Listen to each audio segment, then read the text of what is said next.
तुम्ही आता एकाने लाल रंग लाल म्हणायचा, एकाने पांढरा म्हणायचा.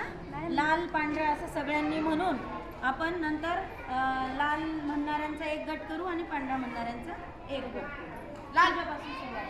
लाल पांढरा लाल पांढरा लाल पांढरा लाल पांढरा लाल पांढरा लाल पांढरा लाल पांढरा. आता लाल म्हणणारे इथे या, लाल म्हणणारी इथे या पटकन, आणि पांढरा म्हणणारी या साईडला जा.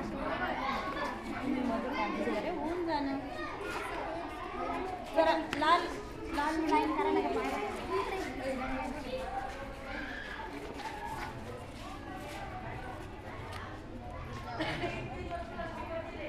आता हा गट पांढरा. तुमचा गट कोणता आहे? पांढरा.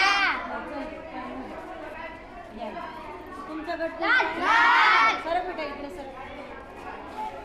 आता तुम्ही यांना अन्न घटक या वर आधारित काही प्रश्न विचारायचे.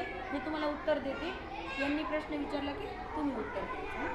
चल तुझ्यापासून सुरुवात कर. ए जीवनसत्व कशात असते? ए जीवनसत्व पालेभाज्या, गाजर, पपई आणि दूध यात असते. हे जीवनसत्वाच्या अभावामुळे ए जीवनसत्वाच्या अभावामुळे दातांधळेपणा हा विकार होतो. बी जीवनसत्व कशात असते? बी जीवनसत्व डाळी, पालेभाज्या, दूध यामध्ये असते. बी जीवनसत्वाच्या अभावामुळे कोणता विकार होतो? बी जीवनसत्व